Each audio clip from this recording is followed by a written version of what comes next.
오래간만에 출애굽기로 다시 돌아왔습니다. 우리가 지금 출애굽기를 계속 강의하고 있다는 사실을 아시나요? 잘 모르시나요?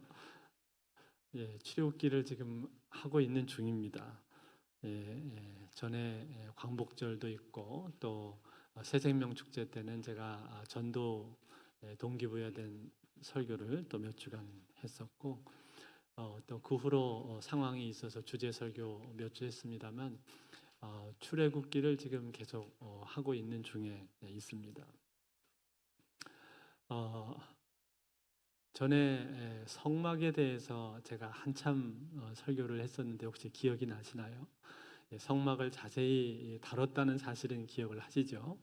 성막을 자세히 봤고 그리고 바로 이제 요 출애굽기 하기 바로 전에는 지난번에는 성막을 만든 사람들에 대해서 생각을 했었습니다. 대표적으로 성막을 만든 사람이 누구였냐면 부살렐하고 오홀리압 이 두 사람이 성막을 만들었는데 이 두 사람은 재능도 가지고 있었지만 무엇보다도 그들은 하나님의 영의 감동이 되었다고 했습니다. 즉 하나님의 영 성령 충만함을 받아서 하나님께서 주시는 지혜를 가지고 그 성막의 모든 일들을 감당할 수가 있었다라는 거죠. 다시 말해서 이 성령 충만으로 말미암아 사람의 재능은 극대화될 수가 있다라는 것입니다. 거기까지 말씀을 제가 드렸습니다. 기억이 안 나시죠? 네, 거의 아마 기억이 안 나실 것 같아요. 8월 달에 했던 설교니까 기억을 한다면 좀 이상한 거죠. 네, 까먹어야 사람이 또 살 수가 있고 저도 사실은 까먹었다가 다시 이제 보고 기억을 되살렸는데 어쨌든 오늘 우리가 읽은 본문 바로 앞에 나오는 내용입니다. 그것이 부살렐과 오홀리압 이 두 사람이 성막을 지었다라는 내용이 바로 앞부분에 나오고 있습니다. 그리고 나서 오늘 이제 우리가 읽은 이 본문이 나오는 것인데 오늘 우리가 읽은 이 본문에서 다루고 있는 내용은 무엇입니까? 오늘 본문에 나오는 핵심 내용은 안식일입니다. 안식일. 왜 안식일에 대한 이야기가 여기서 나올까요? 성막에 대한 이야기를 한참 하고 성막을 만든 사람들에 대한 이야기까지 했는데 그 다음에 안식일에 대한 얘기가 나오는 이유가 뭡니까? 그것은 성막을 만드는 것도 중요하지만 더 중요한 것은 그 성막 안에서 이루어지는 일이 더 중요한 것 아닙니까? 그 성막 안에서 이루어지는 일들 중에서 가장 중요한 게 뭐예요? 하나님하고 만나는 것이죠. 하나님과의 만남인데 그 하나님과 만남에 있어서 가장 기본이 되는 것이 무엇일까요? 그게 바로 안식일이었습니다. 안식일, 즉 이스라엘은 이 안식일을 지킴으로 말미암아서 하나님과의 관계가 계속 유지가 될 수가 있었고 또 하나님의 백성으로서 구별됨이 드러나는 가장 중요한 표지가 무엇이냐? 그것이 바로 안식일이었다라는 거예요. 때문에 이 안식일이 이처럼 중요한 것이고 여기 본문뿐만 아니라 성경 곳곳에서 안식일에 대한 내용은 참 많이 나오고 있습니다. 그렇다면 여러분 이 안식일을 지킬 때 어떻게 지켜야 되는 것입니까? 오늘 본문에서는 이 안식일을 어떻게 지켜야 하는지 또 안식일을 지키는 데 있어서 유의해야 할 점이 무엇인지 하는 것들이 나오고 있는데 오늘 저는 이 본문을 여러분들과 함께 보면서 이 안식일에 주신 내용을 생각해 보며 함께 은혜 받기를 원합니다. 제일 먼저 이 안식일을 어떻게 지키라고 말씀하고 있습니까? 제일 첫 번째는 거룩하게 지켜라 말씀을 하고 있죠. 오늘 14절에 보시면 나오는데 14절 우리 같이 읽어볼까요? 시작. 너희는 안식일을 지킬지니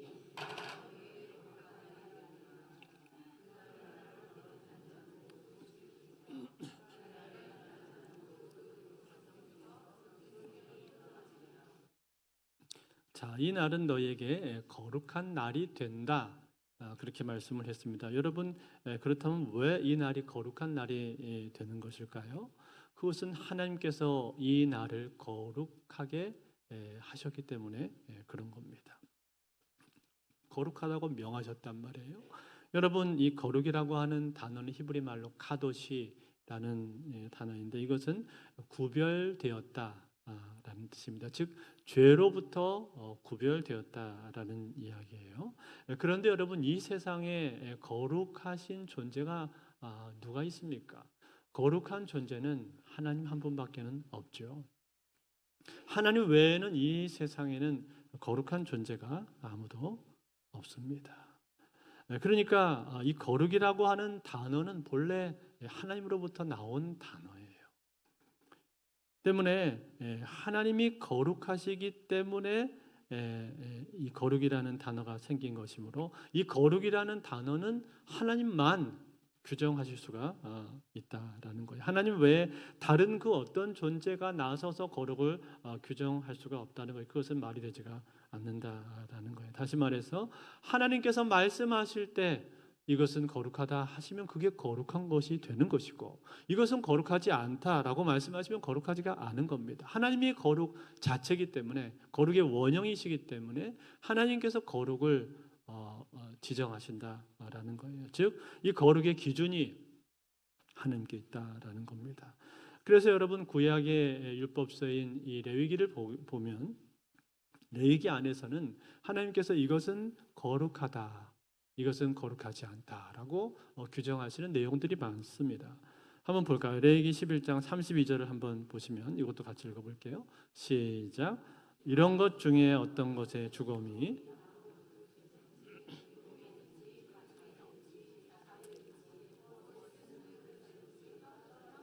부정하여 지리니 물에 담그라.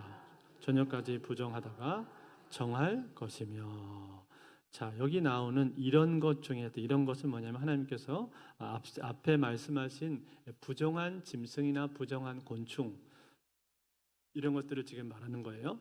그 부정한 짐승의 주검, 시체가 물건에 닿게 됐을 때, 물건에 닿게 되면은 그 물건이 부정해진다라는 거죠. 예를 들어서 바퀴벌레가 있는데 바퀴벌레가 죽었습니다. 그 죽은 바퀴벌레의 사체가 그릇에 딱 닿았단 말이에요. 그러면 그 그릇은 이제 부정해지게 된 거예요. 그런데 여러분, 오늘날 우리가 사는 이 시대에도 바퀴벌레는 많잖아요. 집에서 가끔 바퀴벌레가 나오지 않습니까? 저희 집에도 가끔, 자주는 아니지만 출몰을 할 때가 있는데, 그런데 만약에 그 바퀴벌레가 죽었단 말이에요. 그런데 그 죽은 바퀴벌레가 그릇에 닿았어요. 그러면 어떻게 됩니까? 그 그릇을 버려야 되나요?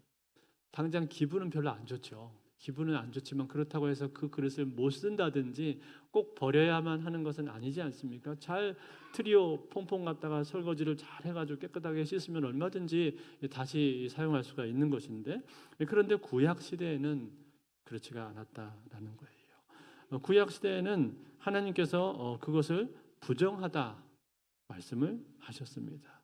그래서 그 그릇을 바로 쓸 수가 없어요. 바로 씻어서 쓸 수가 없어요.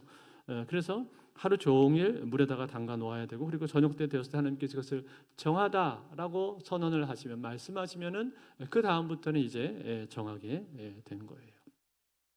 그런 것이 아닙니다. 사람도 역시 마찬가지예요. 사람도 하나님께서 부정하다 하시면은 그 사람은 부정한 상태가 되는 거예요. 예를 들어서 여인이 월경을 할 때 그 기간은 부정하다 말씀을 하셨는데, 오늘날 우리가 여성들이 생리를 한다고 해서 여성을 부정하게 취급하지는 않잖아요. 그런데 구약 시대는 그렇게 취급했단 말이에요. 왜요? 왜냐하면 하나님께서 부정하다고 말씀을 하셨으니까. 무엇을 말해주는 겁니까? 정결하고 부정한 것, 거룩하고 거룩하지 않은 것은 하나님께서 정하신다는 거예요. 사람이 정하는 것이 아니라는 거예요. 하나님의 기준에 따른다라는 겁니다. 그 이유가 뭐라고요? 하나님이 거룩하시니까. 하나님만 거룩하시기 때문에, 그래서 하나님이 거룩의 기준을 정하는 것이고, 하나님께서 거룩하다 그러면 그것이 거룩하게 된다라는 거예요. 그런데 오늘 이 본문에서 그 거룩하신 하나님께서 무엇을 거룩하다고 하셨다는 거예요? 안식일을 거룩하다고 말씀하셨다라는 겁니다. 안식일을 거룩한 날이라고 말씀하셨다는 거예요. 그러니까 어떻습니까? 안식일은 다른 날하고는 다른 것입니다. 근본적으로 다른 거예요. 구별된 날이다라는 거예요. 하나님께서 거룩하다라고 선언을 하셨기 때문에. 그러면서 이 날이 거룩한 날이니 너희는 어떻게 하라고 했습니까? 너희는 이 날을 거룩하게 지켜라. 거룩하게 지켜라 그렇게 말씀을 했다면, 그렇다면 여러분 어떻게 해야 이 날을 우리가 거룩하게 지킬 수가 있는 겁니까? 제일 첫 번째 오늘 말씀하시는 것은 일을 하지 말라라는 것입니다. 15절 같이 한번 읽습니다. 시작. 엿새 동안은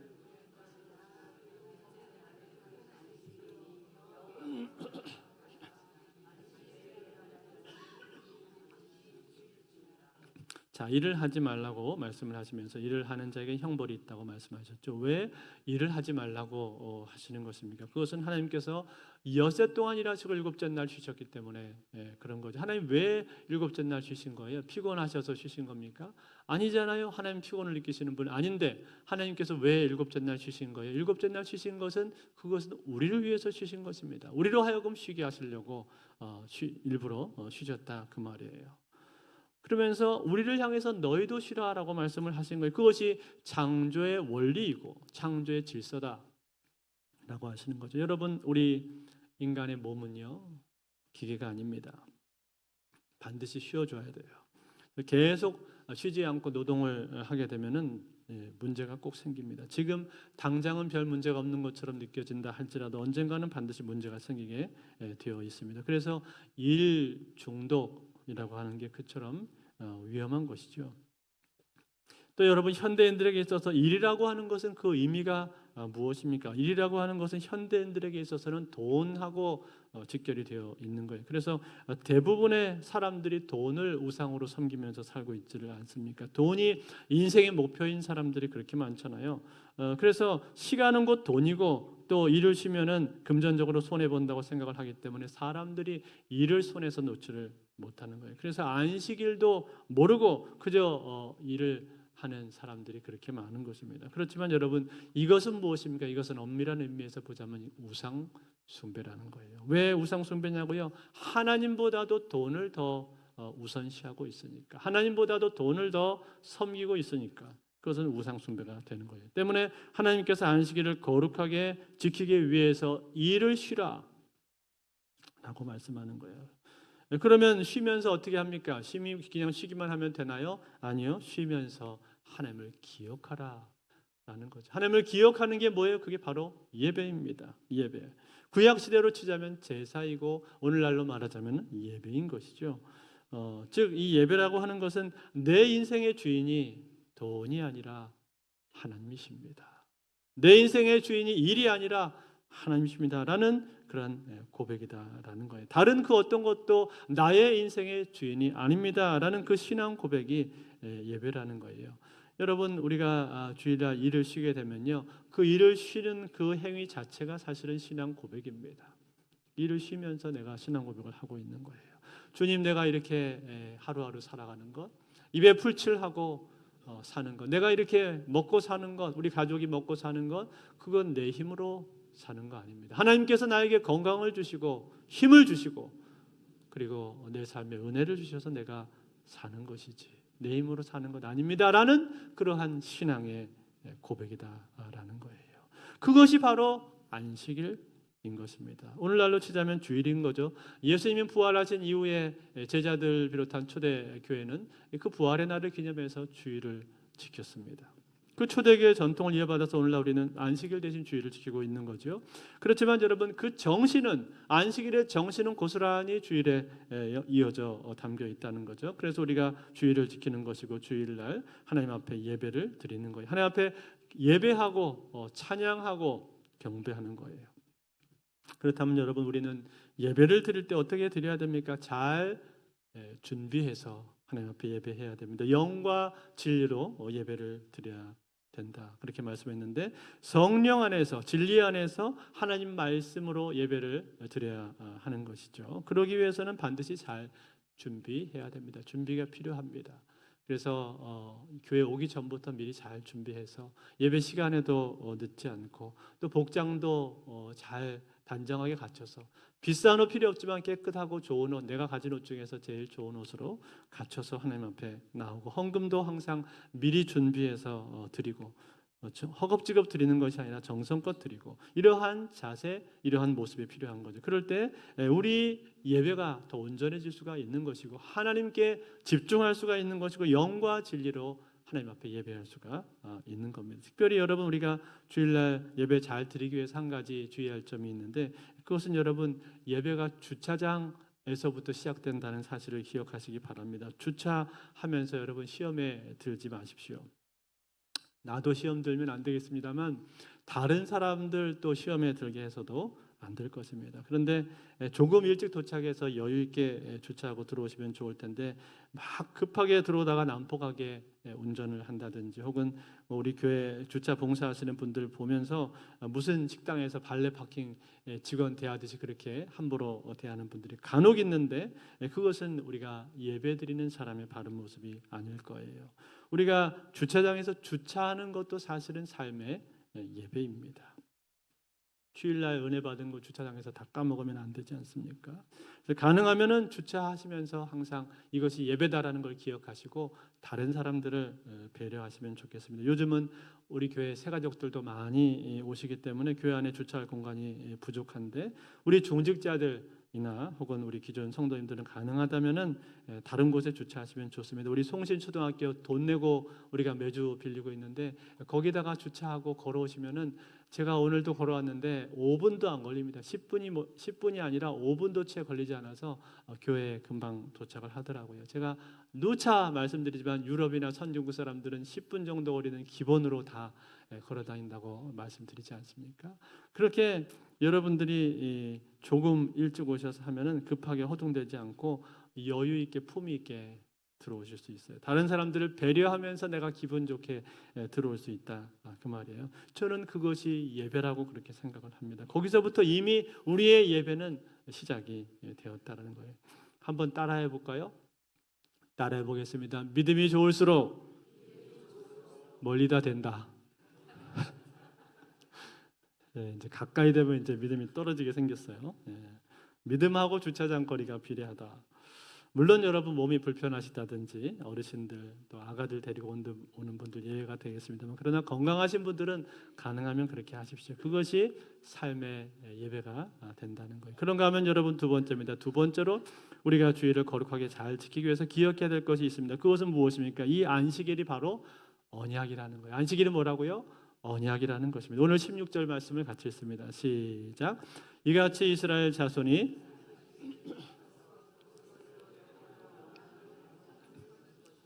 자, 언약이라고 말했는데 언약이라는 게 뭡니까? 언약은 약속이죠. 하나님과 당신의 백성들 사이에 맺어진 약속입니다. 그래서 하나님께서 말씀하셨잖아요. 나는 너희 하나님 되고 너희는 나의 백성이 된다. 이것이 하나님과 이스라엘 간의 언약 관계인데 그 언약의 징표가 무엇이라는 거예요? 바로 안식일이다 라는 겁니다. 안식일 최초의 언약의 징표는 할례였지만 그 이후에 하나님께서 또다시 이스라엘에게 주신 언약의 징표가 바로 안식일인 것입니다. 즉 이 안식이라고 하는 것은 우리가 하나님의 백성으로서 구별되었다라는 가장 중요한 표지가 된다라는 거예요. 말하자면 일종의 결혼식하고 같은 거예요. 언약식이에요.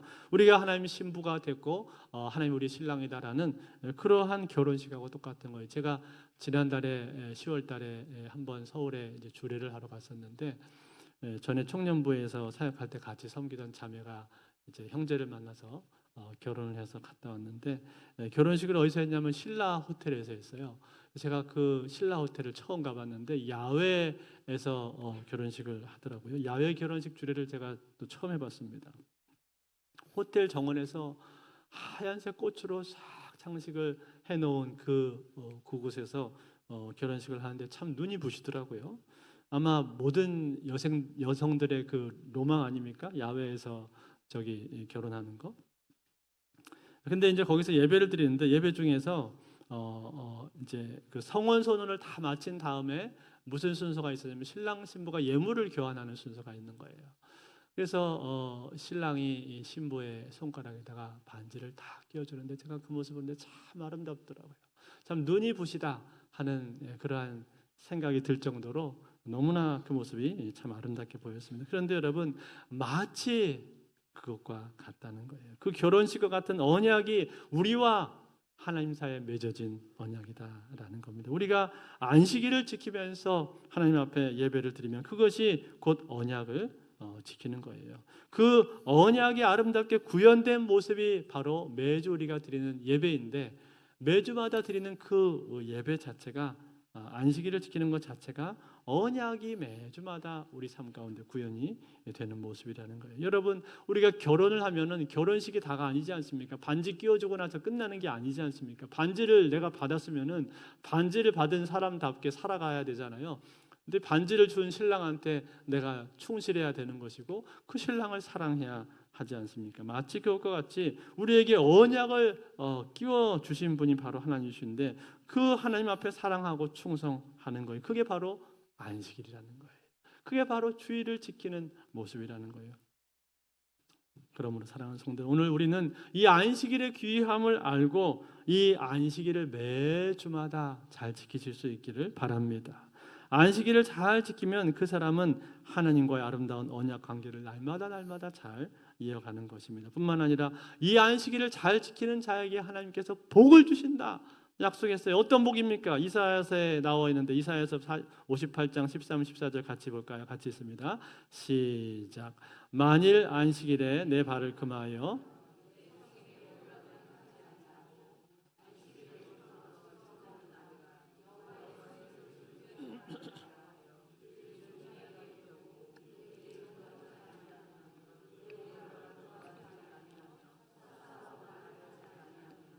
내가 여호와 안에서 즐거움을 얻을 것이라. 내가 너를 땅의 높은 곳에 올리고 내 조상 야곱의 기업으로 기르리라. 여호와 입의 말씀이니라. 아멘. 자, 여기 어떤 복이 약속되어 있습니까? 제일 첫 번째, 하나님 안에 즐거움을 얻는다고 그랬죠. 내가 여호와 안에서 즐거움을 얻을 것이라. 즉 기쁜 삶을 살게 해주겠다라는 거예요. 두 번째는 내가 너를 땅의 높은 곳에 올리고 존귀와 명예와 영광의 복을 주신다고 약속을 하고 있는 거죠. 마지막 세 번째는 내 조상 야곱의 기업으로 기르리라. 무슨 말이에요? 하나님 백성으로서의 풍성함을 말하는 거예요. 풍요로움을 누릴 수 있도록 만들어 주시겠다라는 거. 이것이 안식일에 약속된 복이라는 거예요. 사랑하는 성도 여러분, 안식일이라고 하는 것은 하나님과의 우리의 언약인데, 이 언약 안에 놀라운 복이 가득 들어 있는 겁니다. 그러므로 사랑하는 성도 여러분, 오늘 우리는 이 안식이라는 것이 하나님께서 우리에게 주신 귀한 축복이라는 것을 기억하시고 이 안식일 잘 지키실 수 있기를 바랍니다. 무엇보다 하나님과의 언약 관계를 아름답게 이어가기를 바랍니다. 그리고 여러분, 이 언약 관계에 있어서 언약의 절정은 무엇입니까? 언약의 절정은 우리 주 예수 그리스도의 십자가 아닙니까? 십자가로 말미암아 이 언약을 확증하셨고, 그 예수 그리스도의 십자가로 말미암아 하나님과 우리 사이의 언약 관계는 변함이 없는, 취소되지 않는 그런 언약 관계가 된 것 아닙니까? 그러므로 그 언약 백성 된 것을 감사하면서 오늘 귀한 성찬 예식에도 참여하실 수 있기를 바라고, 동시에 하나님의 자녀로서 이 안식일을 잘 지킴으로 말미암아 우리의 평생 그리스도의 아름다운 신부로 살아가실 수 있기를, 아름다운 언약 백성의 영광을 날마다 누리는 저와 여러분들 다 되실 수 있기를 주의 이름으로 축원드립니다.